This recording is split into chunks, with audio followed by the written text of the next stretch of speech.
I'm Renata Duma, interview coach. Please accept this letter as application for the position of process engineer currently available with your company. I am very interested in obtaining a position with your organization. Enclosed, please find my resume for your review. Okay, guess what? That's definitely not the way to open your cover letter. It sounds like it was generated by a machine and not a hot job candidate. Sadly, the cover letter is the most often overlooked piece of the interviewing pie.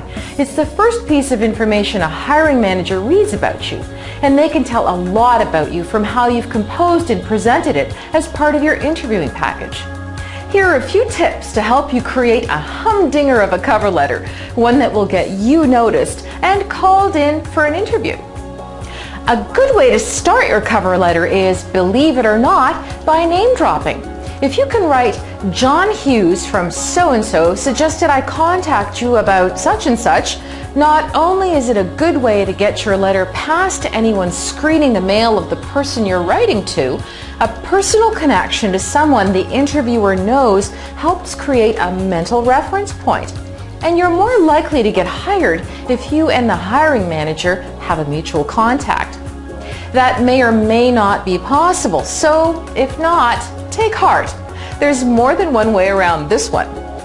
Some cover letter gurus advocate the use of a question or a headline as an opening, but I'm not a fan of that approach at all. It smacks to me of junk mail and rubs against the grain. Better to keep it human.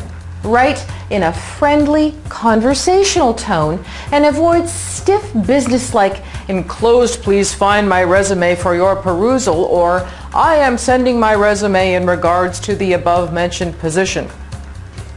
Forget all about what you think a business letter should sound like, and don't use a thesaurus to replace good simple words with ornate and awkward language. Be a real person and show some personality and enthusiasm. No matter how you begin, the best thing to do is to get right to the value you think you'd be bringing to the organization you want to hire you.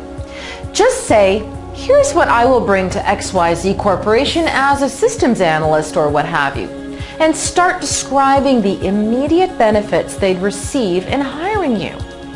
The bottom line is, appealing to the reader's self-interest is always best. The hiring process is as much emotional as it is logical.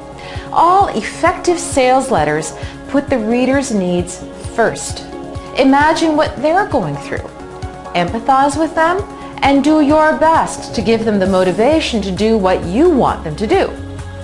In total, your cover letter should be no more than 7 or 8 sentences long, of varied length, and always end with a thank you.